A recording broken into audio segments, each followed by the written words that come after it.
Ngayon po ay Wednesday ng ika-4 na linggo ng muling pagkabuhay. At ang mabuting balita ng Panginoon ayon kay San Juan. Papuri sa iyo, Panginoon. Malakas na sinabi ni Jesus, ang nananalig sa akin ay hindi lamang sa akin nananalig, kundi pati sa nagsugo sa akin.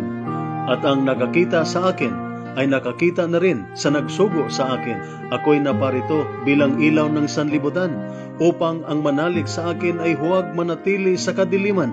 Hindi ako ang humahatol sa taong nakikinig ng aking salita, ngunit ayaw namang sumunod dito, sapagkat hindi ako naparito upang hatulan ang sanlibutan, kundi upang iligtas ito. May ibang hahatol sa mga ayaw tumanggap sa akin at sa aking mga salita. Ang salitang ipinahayag ko ang hahatol sa kanila sa huling araw.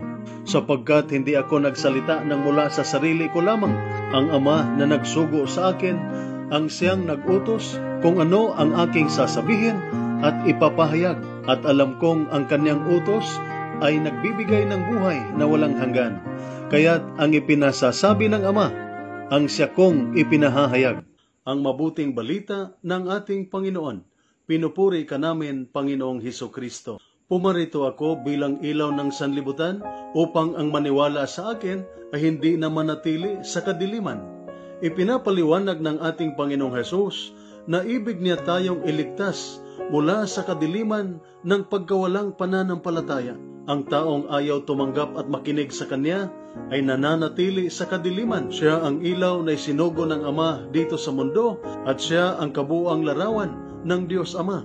Ito ang Kanyang ipinapahayag. Ang nakakita sa akin ay nakakita sa nagsugo sa akin. Hindi ako nagsasalita at wala akong sinasabi nagmumula sa sarili ko lamang, kundi mula sa Ama na nag-utos sa akin. Kaya kung gusto nating magliliwanag ang ating buhay, sundin natin si Jesus. At ayon po kay Santo Juan Pablo II, huwag kang matakot magpakabanal. Sundin mo sa Hesukristo, ang bukal ng kalayaan at liwanag. Buksan mo ang iyong buhay sa Kanya at pagliliwanagin niya ang iyong daraanan. Ito po ang salita ng Diyos, ang ating gabay. Let us pray. Lord God, Almighty Father, Creator of mankind and Author of peace, those who take refuge in you will be glad and forever will shout for joy. Protect our soldiers as they discharge their duties. Protect them with the shield of your strength and keep them safe from all evil and harm. Grant them courage and hope. May they ever experience your firm support, gentle love, and compassionate healing. Be their constant companion and their refuge in every adversity. Be their power and protector, leading them from darkness to light. May the power of your love enable them to return home in safety, that with all those who love and care for them, they may ever rejoice and praise you for your loving care.